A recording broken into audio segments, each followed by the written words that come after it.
नमस्कार, आप देख रहे हैं देश न्यूज। मैं हूं आपके साथ सूरज पाठक, मेरी सहयोगी स्नेहा आपके साथ होंगी और आज हम अपने खास कार्यक्रम जिसमें अलग अलग क्षेत्र की अलग अलग विधाओं की शख्सियत से आपको रूबरू कराते हैं। इस खास कार्यक्रम में आज हमारे साथ हैं भोपाल के मुख्य चिकित्सा अधिकारी डॉक्टर प्रभाकर तिवारी जी। तिवारी जी, बहुत स्वागत है देश न्यूज में आपका। तिवारी जी, आप एक ऐसे जिम्मेदार पद पर हैं जहां लोगों के स्वास्थ्य के रखरखाव के लिए, स्वास्थ्य के लिए जो फील्ड पे तैनात कर्मचारी हैं, उन कर्मचारियों का सुपरविजन, उन कर्मचारियों की कार्य क्षमता और तमाम व्यवस्थाओं की देखरेख की जिम्मेदारी आप पर है। हेल्थ एक ऐसा इशू है, एक ऐसा विषय है जिसको लेकर संवेदनशीलता होना बहुत ज्यादा अनिवार्य है। इस संवेदनशील क्षेत्र में आने पर आपके अनुभव सबसे पहले जानना चाहूंगा कि इस संवेदनशील जिम्मेदारी को आप कैसे निभाते हैं? देखिए, मैं तो ये मान के चलता हूँ कि ये शायद हमारे बुजुर्गों का, भगवान का आशीर्वाद था कि मुझे ऐसे क्षेत्र में काम करने का अवसर मिला। हम बाकी जो लोग हैं, वो अपना काम करते हैं सिर्फ काम करने के लिए। हम अगर अपना काम करते हैं तो उसमें भी परोपकार छिपा हुआ रहता है। और जैसा कि आपने बताया कि हेल्थ में अगर देखा जाए तो मोटे तौर पर दो तरह के एस्पेक्ट होते हैं। एक होता है प्रिवेंटिव एस्पेक्ट, यानी कि हम किसी को कोई खास बीमारी या किसी खास चीज से बचा ले, रोकने का काम। और दूसरा होता है क्यूरेटिव सर्विसेज, क्योंकि बीमारी है, होगी, उसका हम किस तरह से क्योर कर सके, या क्लिनिकल सर्विसेज यानी उसको ठीक करने के लिए हम किस तरह से सर्विसेज अवेलेबल करवा सके। तो मुझे बड़ी खुशी है कि इस पद पर आने से मुझे इन दोनों में काम करने का अवसर मिला है। अक्सर देखा जाता है कि हेल्थ को लेकर के, स्वास्थ्य विभाग को लेकर के लोगों में एक नाराजगी होती है कि कई जगह व्यवस्थाओं का आलम पसरा होता है। कई जगह ये चीजें सामने भी आती हैं कि लोग उन चीजों से संतुष्ट नहीं हो पाते हैं, चाहे डॉक्टरों के व्यवहार की बात करें, अस्पतालों के प्रबंधन की बात करें। तो इनमें सुचारू व्यवस्था कैसे आ पाएगी? देखिए, अगर हम देखें तो कोई भी सर्विस 100% इफेक्टिव नहीं हो सकती। ये जरूर है कि नियर टू आइडियल प्लेस हम उसको ले जाने की कोशिश करें, और इसमें दोनों पक्षों का बराबरी का रोल रहता है। जैसे आप बहुत एक छोटी सी चीज से शुरू करें, वैक्सीनेशन या इम्यूनाइजेशन या टीकाकरण। अगर हम देखें तो टीकाकरण आखिर सरकार ने शुरू किया है अपने हितग्राहियों के लिए, नागरिकों के लिए, उनकी सुरक्षा के लिए। हम 12 जानलेवा बीमारियों के टीके शुरू करते हैं। यहाँ तक कि हेल्थ डिपार्टमेंट ऐसा पहला डिपार्टमेंट में जो जन्म के पहले ही सर्विसेज देना शुरू कर देता है। बिल्कुल। अगर आप देखें तो एंटीनेटल चेकअप जो होता है, जो बच्चा अभी पैदा नहीं हुआ है उसको भी हम लोग ध्यान में रखकर वैक्सीनेशन और गर्भवती माताओं का परीक्षण शुरू कर देते हैं। तो अगर हम टीकाकरण की बात करें, गर्भवती माताओं के टीकाकरण की बात करें, उसके बाद फिर जो शिशु जन्म लेता है उस शिशु के टीकाकरण की बात करें, और उसके बाद बच्चों और एडोलेसेंट्स, आपने देखा होगा कि 15 साल तक हम लोग नियमित टीकाकरण करते हैं। तो ये आखिर किसके फायदे के लिए? निश्चित सी बात है कि लोगों के खुद के फायदे के लिए। पर इसके बावजूद भी लोगों की कुछ कमी के कारण, कुछ शायद वो लोग उतने जागरूक नहीं है या कुछ ओवर कॉन्फिडेंट है, उनके कारण सरकार को लगातार प्रयास करते रहना पड़ता है कि आप लोग आए और टीकाकरण करवाएं। तो हम लोग ऐसी चीजें जो हमारे खुद के फायदे के लिए हैं, उसमें भी सुविधाएं लेने में शायद कुछ नानुकुर करते हैं। तो ये तो एक पार्ट हो गया जिसके लिए हम कह सकते हैं कि हमें अवेयरनेस बढ़ाने की, जागरूकता बढ़ाने की जरूरत है कि जो प्रोग्राम चल रहे हैं वो हमारे फायदे के लिए। इसी तरह का एक और मैं बात आप लोगों के चैनल के माध्यम से ध्यान में लाना चाहूंगा। आयुष्मान भारत योजना आप सब जानते हैं, जिसमें भर्ती होने पर 5 लाख रुपए तक का सालाना इलाज सरकार मुफ्त करवाती है चिन्हित अस्पतालों में। अल्टीमेटली ये भी जो है लोगों के फायदे के लिए, पात्र नागरिकों के फायदे के लिए। पर आप देखें उसके लिए भी सरकार अभियान चला के सैचुरेट करने का प्रयास कर रही है। सरकार खुद ढूंढते हुए लोगों के पास जा रही है कि आप लोग अपना कार्ड बनवा लें ताकि हम आपको लाभ पहुंचा सकें। तो ये तो एक हुई कि जहां लोगों में कुछ जागरूकता कम है। दूसरी चीज बात आती है कि लोग हमारे पास आते हैं और उनको सुविधाएं नहीं मिल पाती। तो अगर आप इस तरफ भी देखें तो जो सुविधाओं का दायरा है, अगर आप देखेंगे, जैसे मैं अगर बात भोपाल की करूँ, भोपाल मुख्यतः आप देखें तो अर्बन एरिया है और अर्बन एरिया में जो लोग हैं उनको सुविधाएं उपलब्ध कराने के लिए, चाहे वो संजीवनी क्लिनिक्स हों, चाहे वो नगरीय प्राथमिक स्वास्थ्य केंद्र हों, चाहे सिविल डिस्पेंसरीज हों, उनमें लगातार सुविधाओं का दायरा सरकार बढ़ा रही है।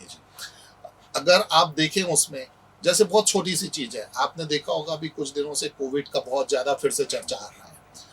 अब लोग कोविड के बाद सीधे या तो घर में कोई दवाई ले लेते हैं, या फिर जब जाते हैं तो जब बीमारियां बढ़ जाती हैं तब डॉक्टर के पास जाते हैं। जबकि वो संजीवनी क्लिनिक मोटे तौर पर लगभग हर वार्ड में एक संजीवनी क्लिनिक जरूर है, जहां पर अगर थोड़ी सी भी किसी को तकलीफ होती है वो जा सकता है।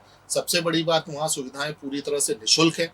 अगर उनको जांच करवाने की जरूरत है तो विश्व स्तरीय जांच हब एंड स्पोक मॉडल के माध्यम से हम वहाँ उनको उपलब्ध कराते हैं, और यहाँ तक कि उनको रिपोर्ट लेने आने की भी जरूरत नहीं। वो जो रिपोर्ट है वो अगर अपना मोबाइल नंबर देते हैं तो उस मोबाइल नंबर पर व्हाट्सएप के माध्यम से आ जाती है, अगर ईमेल देते हैं तो मेल के माध्यम से आ जाती है। और जो औषधियाँ हैं, प्राइमरी औषधियाँ हैं, वो भी बिल्कुल निःशुल्क उपलब्ध है। तो उनको छोड़कर लोग अननेसेसरली या तो खुद से कभी दवा ले लेंगे, और जो कि खुद से अगर कहा जाए सेल्फ मेडिकेशन, आपने सुना होगा कि वैज्ञानिक तौर पर लोगों के लिए खासा नुकसानदेह सिद्ध हो सकता है, फिर कभी कभी उसके एडवर्स रिएक्शंस भी सामने आते हैं और लोगों को अननेसेसरली परेशान होना पड़ता है। तो सरकार तो अपनी तरफ से लगातार ये प्रयास कर रही है कि अधिक से अधिक लोगों को, अधिक से अधिक हितग्राहियों तक, अधिक से अधिक नागरिकों तक दोनों तरह की सर्विसेज, प्रिवेंटिव सर्विसेज और क्लिनिकल या क्यूरेटिव सर्विसेज, दोनों ही पहुंचे। आपने बात कही जागरूकता का, विभाग के द्वारा अभियान चलाया जाता है, सरकार अपने स्तर पर अभियान चलाती है, तो इसमें और क्या बेहतर हो सकता है? आपके क्या सुझाव हो सकते हैं आम जनता के लिए? विभाग तो अपने स्तर पर काम करता है, बिल्कुल। आम जनता के लिए क्या सुझाव आपके द्वारा हो सकते हैं ताकि जागरूकता का जो अभियान है वो सफल हो? देखिए, जागरूकता दो चीजें बड़ी अलग सी हैं। आपने भी देखा होगा, जरूरी नहीं है कि जागरूकता और लिटरेसी या पढ़ा लिखा होना वो दोनों बराबर हो। कई बार हमने देखा है कि लोगों की शिक्षा उतनी ही नहीं होती, मिडिल या मैट्रिक या हायर सेकेंडरी पास होते हैं, पर उनकी जागरूकता हमारे पोस्ट ग्रेजुएट लोगों से भी अधिक होती है। और ये आपने देखा होगा हमारे यहाँ के चुनावों में। तो जागरूकता जो है वो किसी शिक्षा का मोहताज नहीं है। एक ऐसा व्यक्ति जो सुदूर, क्योंकि आपने देखा होगा कि आजकल इलेक्ट्रॉनिक मीडिया का जो पेनिट्रेशन है वो बिल्कुल दूर दूर तक पहुंच गया है। हर एक आदमी आजकल स्मार्टफोन लेकर चलता है, आजकल सब लोगों के पास नेट उपलब्ध है। आपका जो चैनल है उसको लोग अपने मोबाइल पर देखते हैं। तो आपने देखा होगा कुछ ही जो हमारे विज्ञापन श्रृंखलाएं हैं बड़ी फेमस हुई होंगी, जैसे आपने पोलियो एरिडिकेशन के लिए देखा होगा, 2 बूंद जिंदगी, सब जानते हैं। इसी तरह से आपने टीबी का देखा होगा, टीबी हारेगा देश जीतेगा। एक ये जो टैग लाइन है वो बिल्कुल अंदर तक लोगों के पास पहुंच गई है। इसी तरह से आयुष्मान कार्ड या आभा आईडी, ये भी धीरे धीरे अधिकतर लोगों तक पहुंचते जा रही है जैसे जैसे। तो मुझे ऐसा लगता है कि अगर हम वर्तमान परिदृश्य में देखें, ट्रेडिशनली जो आईसी का या इंफॉर्मेशन कम्युनिकेशन का मीडियम रहता था वो या तो माइकिंग हुआ करता था, या प्रिंट मीडिया हुआ करता था, या दूसरे माध्यम हुआ करते थे। अब उनके मुकाबले इलेक्ट्रॉनिक मीडिया कहीं ज्यादा इफेक्टिव होता चला जा रहा है। और मुझे ऐसा लगता है कि इसके साथ साथ जो वर्ड ऑफ माउथ पब्लिसिटी है उसका ना तो कोई तोड़ पहले था और ना अब है। तो सबसे बड़ी बात तो ये है कि हम लोगों को सर्विसेज देकर और उन सर्विसेज को उन हितग्राहियों के माध्यम से अगर आगे ले जाते हैं तो उससे अच्छा शायद कोई और ना हो। और इसका हम लोगों ने उपयोग भी किया है। अभी जैसे आपने देखा होगा, हम लोगों ने जो पल्स पोलियो, अभी आपने देखा होगा सब नेशनल इम्यूनाइजेशन डे 10 दिसंबर को था, तो उसकी जो शुरुआत करवाई हमने उन बच्चों के बीच में करवाई जिनको हम पहले से या तो हार्ट का कोई ऑपरेशन करवा चुके हैं या कोई डिफेक्ट का कोई ऑपरेशन करवा चुके हैं। तो उससे ये मैसेज भी गया लोगों में कि ये सुविधाएं सरकार मुफ्त उपलब्ध करा रही है और हमें इसका फायदा लेना चाहिए। तो हम लोग अपने स्तर पर कर ही रहे हैं, और जैसा मैंने कहा कि वर्ड ऑफ माउथ पब्लिसिटी से कुछ भी नहीं। प्रभाकर जी, जैसा कि आप सीएमएचओ एक बहुत ही जिम्मेदार पद पे बैठे हुए हैं, मैं आपसे जानना चाहती हूँ कि अभी तक सबसे ज़्यादा चैलेंजिंग केस, या फिर कह सकती हूँ मैं, जब से आप सीएमएचओ हैं तब से सबसे ज़्यादा चैलेंजिंग टाइम आपके लिए कौन-सा रहा है? देखिए, चैलेंजेस तो जैसा आपने कहा कि डे टू डे में रोज एक नया चैलेंज आता है और जिससे हम लोग लड़ते रहते हैं। जी। और जैसा आपने देखा होगा कि हम सबकी जिंदगी में दो ऐसे, इस अगर हम पीढ़ी की बात करें तो चैलेंजेस हुए थे। एक तो हुआ था जब भोपाल गैस ट्रेजेडी हुई थी, जी। तब तो शायद मैं मेडिकल में नहीं पहुंचा था, हम्म। जिसका हम लोगों ने सामना किया था भोपाल वासी होने के कारण। जी। और दूसरा एज सीएमएचओ अगर हम देखें तो कोविड, जो कोविड आया था, आपने देखा होगा जब कोविड शुरू हुआ था लोगों में इतना भय व्याप्त था कि लोग अपने ही घरों के अपने ही सगे रिश्तेदारों को पराया मानने लगे थे। आपने देखा होगा कि शुरुआत में जब कुछ दुखद मृत्यु हुई थी तो परिवारजनों ने ही शवों को एक्सेप्ट करने से इनकार कर दिया था। यहाँ तक कि हालांकि गाइडलाइन के हिसाब से सरकार या नगर निगम स्वयं ही उनका अंतिम संस्कार करवा रही थी, पर लोगों ने अंतिम दर्शन तक के लिए मना कर दिया था। तो वो भी एक भयावह समय था और सरकार की योजनाओं से और हमारे नागरिकों के सहयोग से हमने उस पर विजय पाई। और आपने देखा होगा कि हम पोस्ट कोविड एरा में लगभग सभी गतिविधियां उसी तरह से चला रहे हैं जैसे कि प्री कोविड पीरियड में थी।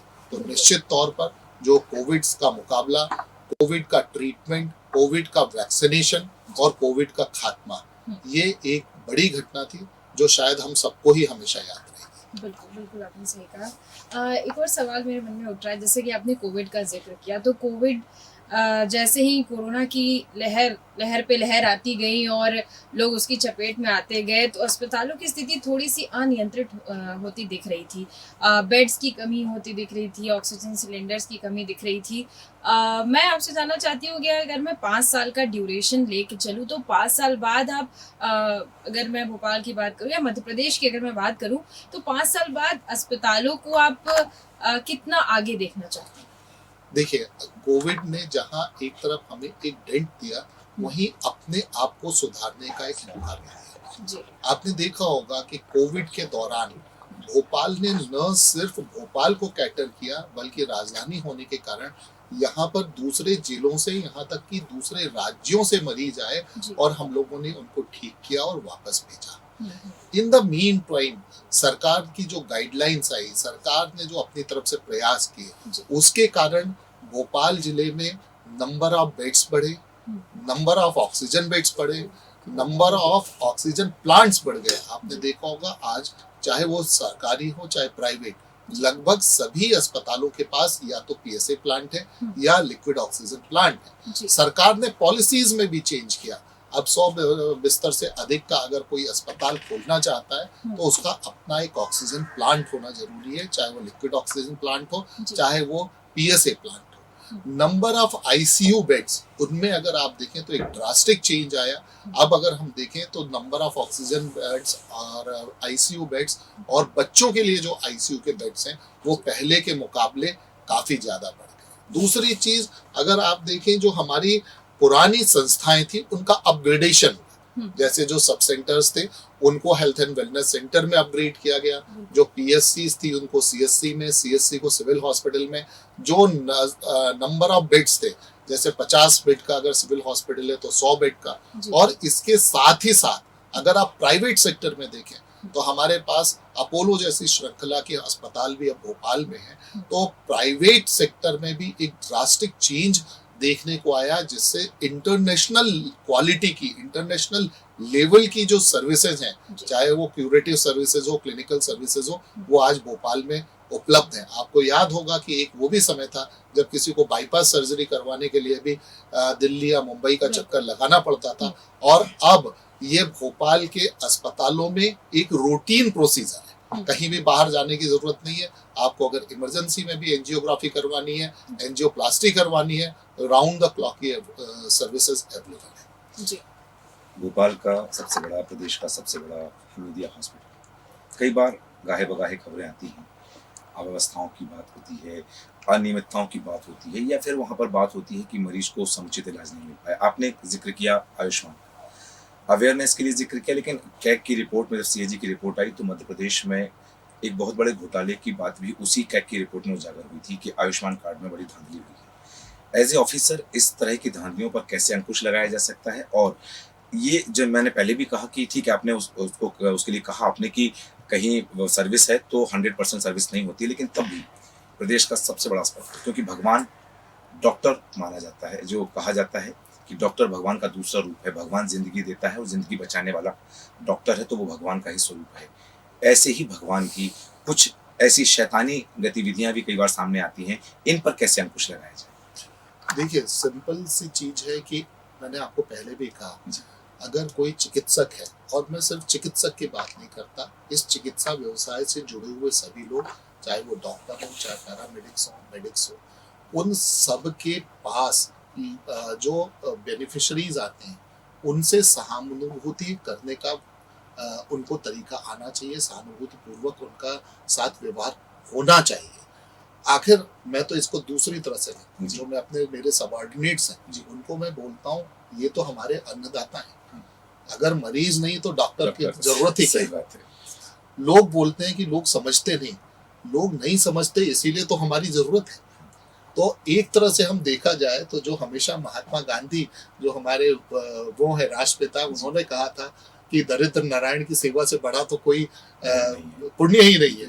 तो हमारे पास कोई भी आता है तो वो निश्चित तौर पर किसी न किसी पीड़ा से व्यथित है, इसीलिए हमारे पास आया है, और उसकी सेवा करना हमारा धर्म है। हम सिर्फ हमारी नौकरी नहीं कर रहे हैं, हम अपने धर्म का पालन भी कर रहे हैं। रही बात, जैसे आपने आयुष्मान की बात की, जब भी कोई बड़ी योजना शुरू होती है तो लोग किसी तरह से उसका गलत फायदा उठाने का प्रयास जरूर करते हैं, और जब प्रयास करते हैं तो निश्चित तौर पर उनकी सजा भी उनको मिलती है, प्लस उससे सिस्टम को सुधारने का मौका भी एक मिलता है। आपने देखा होगा कि उसके बाद सिस्टम में सुधार आया है, जिससे कि इस तरह की पुनरावृत्ति ना हो सके, और साथ में अगर उसके लिए कोई दोषी है तो उसको भी सजा दी गई है, ताकि वो दोबारा ऐसा करने की जरूरत ना करे।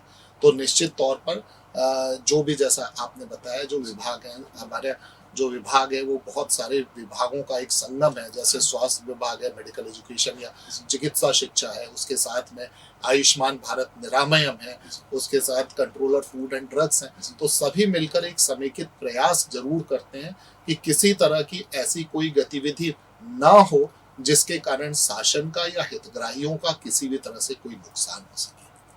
सही कहा आपने कि योजनाओं का समुचित सभी को लाभ मिले, शासन की योजना का नुकसान ना हो, और जो उसके लिए जिम्मेदार है यदि ऐसा कुछ करते हैं तो उनको सजा का प्रावधान भी है। लेकिन एक बात और है, स्वास्थ्य विभाग को लेकर एक बात अक्सर आती है कि विभाग डॉक्टरों की कमी से जूझ रहा है। सैल्यूट है आपके विभाग को कि आप डॉक्टरों की कमी से जूझते हुए भी ये विभाग समुचित इलाज उपलब्ध करा रहा है, सारी व्यवस्थाएं उपलब्ध करा रहा है। आपके सामने कितनी बड़ी चुनौती है डॉक्टरों की कमी?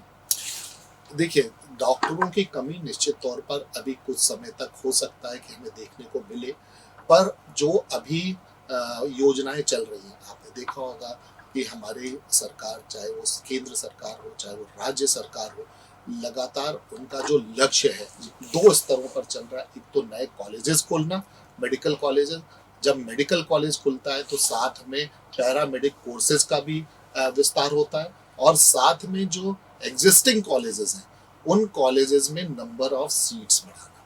तो जैसा आपने देखा होगा पिछले 2 से 3 साल में लगातार, आप जब भी देखते हैं, जिस भी साल में, जिस भी महीने में एक नया कॉलेज खुलने की सूचना आपको मिलती है, और आप ही लोग अपने चैनल के माध्यम से लोगों को अवगत कराते हैं कि अगले सेशन से ये 3 नए कॉलेज खुलेंगे, इन 3 नए कॉलेजेस में सीट्स बढ़ जाएंगी।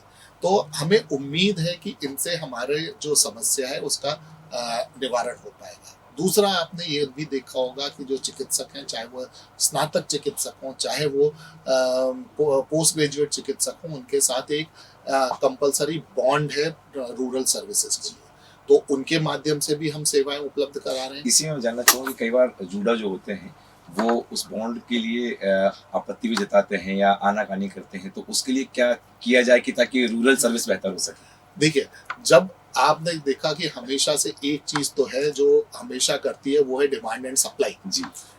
बॉन्ड की जरूरत क्यों पड़ रही है? हाँ। सिर्फ इसलिए क्योंकि हमारी जितनी डिमांड है उसके मुकाबले सप्लाई कम है। और मुझे ऐसा लगता है, हालांकि मैं सरकार के अभी फैसलों से इतना वो नहीं हूँ कि क्या प्लान आगे है, पर हो सकता है कि जब सप्लाई इतनी बढ़ जाए कि हमें इस बॉन्ड की जरूरत ही ना पड़े। हो सकता है कि अगले 10 साल बाद ये भी समय आए कि हमारे पास इतने चिकित्सक अवेलेबल हों कि सरकार इसको हटाने पर भी विचार करे। तो इस पर अभी कोई मेरे ख्याल से टिप्पणी करना उचित नहीं होगा, क्योंकि ये अभी समय की मांग है। आप देखेंगे जो भी सरकार है वो एक ही चीज, उसका लक्ष्य एक ही रहता है कि बेनिफिशियरी या हितग्राहियों को सुविधाएं उपलब्ध कराएं, और उसके तरीके हमेशा सरकारें ढूंढती हैं जो उसके लिए फायदेमंद हो। तो अगर हम उसका दूसरा एस्पेक्ट देखें, अल्टीमेटली बॉन्ड क्यों शुरू हुआ? बॉन्ड इसलिए नहीं शुरू हुआ कि सरकार चिकित्सकों को परेशान करना चाहती है। बॉन्ड इसलिए शुरू हुआ कि वो जो हितग्राही जो गांव में पड़े हुए हैं, जहां हम अभी तक नहीं पहुंच पाए हैं, उनको भी आखिर चिकित्सा सुविधाएं उपलब्ध करने का, उनका लाभ उठाने का हक है। हम उनके हक को उनको देना चाहते हैं, इसलिए बॉन्ड है। तो निश्चित तौर पर जैसे ही सप्लाई बढ़ेगी, इसमें भी कोई ना कोई परिवर्तन अवश्य आएगा। बिल्कुल। प्रभाकर जी, जैसा कि अभी कोविड की बात क्योंकि मैंने आपसे की, तो कोविड के फिर से मामले देखिए साउथ से बढ़ते हुए आ रहे हैं और लगातार ऐसी खबरें हमारे सामने आ रही हैं और कुछ लोगों की मौत भी हो गई है। और अभी देखिए कोविड को लेकर अब लोग डरना बंद कर दिए। जैसे पहले जो डर था वो अब डर लोगों के बीच नहीं दिख रहा है। अब मैं वैक्सीन को लेकर यहाँ पे बात करना चाहती हूँ कि बूस्टर डोज लास्ट में लग रहा था लोगों को, तो क्या बूस्टर डोज की आवश्यकता पड़ सकती है क्या अभी? क्योंकि जैसे कि कोविड आ रहा है तो बहुत सारे लोगों ने बूस्टर नहीं लगवाया था, कुछ लोगों ने स्किप कर दिया था, तो क्या उनको जरूरत पड़ सकती है बूस्टर डोज की? देखिए, आपने जैसे कहा कि जैसे ही कोई पहला मामला सामने आता है, वैसे ही हमारे जो रिसर्च सेंटर्स और हमारी सरकार है वो एक्टिव हो जाती है। जी। आपने देखा होगा कि जब चाइना से कुछ ऐसी खबरें आई थी, उसी समय से एडवाइजरीज जारी होनी शुरू हो गई थी। दूसरा, एक आपने देखा होगा कि डिजीज सर्वेलेंस प्रोग्राम चलता है IDSP, जो एक IHIP यानी इंटीग्रेटेड प्लेटफॉर्म पर जो भी केसेस आ रहे हैं उनकी रिपोर्टिंग करता है, उनका एनालिसिस करता है कि आखिर हमारे देश में, हमारे प्रदेश में, हमारे जिले में क्या चल रहा है। क्या कोई अनयूजुअल सी बढ़त नंबर में दिखाई दे रही है या सीवियरिटी में दिखाई दे रही है? जो केसेस आ रहे हैं, सिर्फ कोविड की बात नहीं है, कोविड के अलावा भी दूसरे संक्रामक अगर जो बीमारियां हैं उनका भी लगातार निगरानी की जा रही है। क्या किसी एरिया में कोई मीजल्स का कोई आउटब्रेक तो नहीं है, कोई गैस्ट्रोएंटराइटिस का आउटब्रेक तो नहीं है? इसी तरह से कोविड भी है। तो अगर ऐसा लगता है कि आवश्यकता है तो निश्चित तौर पर इसके लिए गाइडलाइन जारी की जाएगी, और अगर गाइडलाइन जारी की जाएगी तो हम लोग निश्चित तौर पर उसके हिसाब से चलेंगे। पर आपने एक बात उठाई है तो इतना मैं जरूर कहना चाहूंगा कि हमेशा से सरकार ये कहती रही है कि कोविड अब पूरी तरह से कभी खत्म नहीं होगा। इसके, क्योंकि कोविड एक वायरल डिजीज है, इसका वायरस जो है वो चेंज होता रहेगा। जैसे आपने देखा होगा कि जो फ्लू वैक्सीन है, इन्फ्लुएंजा वैक्सीन है, हर साल बदलनी पड़ती है क्योंकि वायरस चेंज हो जाता है। तो ऐसा ही अगर ये वायरस है तो उसका जेनेटिक चेंज होता रहेगा, जेनेटिक शिफ्ट, जेनेटिक ड्रिफ्ट होते रहेंगे, और कभी कोई कम सीवियरिटी का, कभी कोई ज्यादा सीवियरिटी का वायरस सामने आता रहेगा। तो जो पुरानी गाइडलाइंस थी जिसमें फिजिकल डिस्टेंसिंग की बात थी, अब जैसे आप देख रहे हैं कि कुछ ही समय बाद क्रिसमस सेलिब्रेशन शुरू होने वाले हैं, उसके बाद नया साल आने वाला है और लोग जो हैं उसको एंजॉय करने वाले हैं। तो निश्चित तौर पर जहां पर भीड़ भाड़ की संभावना है उससे हमें बचने की जरूरत है। तो मैं यही कहना चाहूंगा, डरने की आवश्यकता बिल्कुल नहीं है, पर सावधानी बरतने की जरूरत है, क्योंकि फिर हम वही लौट कर आते हैं कि prevention is always better than cure. डरने की आवश्यकता नहीं है, सावधानी की आवश्यकता है। डॉक्टर प्रभाकर तिवारी जी का कहना है कि आप डरे नहीं। बस अंत में चाहूंगा कि हमारे दर्शकों से आप क्या कहना चाहेंगे, क्या अपेक्षाएं, क्या उम्मीदें और क्या गुजारिश, क्या अपील करना चाहेंगे? देखिए, मैं सिर्फ यही अपील करना चाहता हूं कि सरकार अपनी तरफ से बेनिफिशरीज के लिए, हितग्राहियों के लिए लगातार काम करने को लिए तत्पर है, पर जो योजनाएं हैं उनका लाभ उठाना हमारे हाथ में है। चाहे वो बात हो वैक्सीनेशन की, चाहे वो बात हो आयुष्मान कार्ड की। इस मौके पर एक चीज जरूर मैं आपके नॉलेज में लाना चाहूंगा कि अभी सरकार सभी नागरिकों का एक आभा ID बना रही है, जो बेसिकली एक डिजिटल लॉकर है, जिसके माध्यम से आप सारे के सारे अपने मेडिकल रिकॉर्ड्स को डिजिटली स्टोर कर सकते हैं, और अगर आपको कभी खुदा ना खास्ता जरूरत पड़ती है तो कोई फाइल लेके चलने की जरूरत ना होगी। तो आप सभी अपना आयुष्मान आईडी यानी आभा आईडी जरूर बनवाएं। जो पात्र नागरिक हैं आयुष्मान कार्ड बनवाएं और हमारी निशुल्क वैक्सीनेशन सेवाओं का लाभ लें, क्योंकि जो वैक्सीन सरकार आपको निशुल्क उपलब्ध करा रही है उसका बाजार मूल्य लगभग हजारों में होता है, और सरकार हमारे लिए बिल्कुल निशुल्क लेकर आ रही है। तो खुद भी सुरक्षित रखें, अपने परिवार को सुरक्षित रखें, अपने देश को आगे बढ़ाएं। देश को आगे बढ़ाएं, सुरक्षित रखें खुद को साथ सुरक्षित रखने के साथ परिवार को सुरक्षित रखें। डॉक्टर प्रभाकर तिवारी जी ने जो कहा कि हाँ कुछ चीज़ें हैं लेकिन वो शनै शनै सुधरेंगी, सुधार एकदम से नहीं आता है और शनै शनै आएगा। डॉक्टरों की कमी है लेकिन उसके बावजूद बॉन्ड का जो प्रक्रिया चल रही है उस प्रक्रिया के माध्यम से डॉक्टरों की कमी को पूरा किया जा रहा है। और ये जो स्थिति सामने आ रही है कि आज लोग जागरूक हो रहे हैं, सरकार का जो जागरूकता अभियान है उस अभियान का आप भी हिस्सा बने और सरकार की जो योजनाएं हैं उनका समुचित और पात्र लोगों को लाभ मिले, ऐसी इस विभाग की और डॉक्टर प्रभाकर तिवारी की इच्छा है। उस इच्छा को पूरा करना जिम्मेदारी आपकी। हमारे खास कार्यक्रम में इतना ही। बने रहे देश न्यूज के साथ। नमस्कार।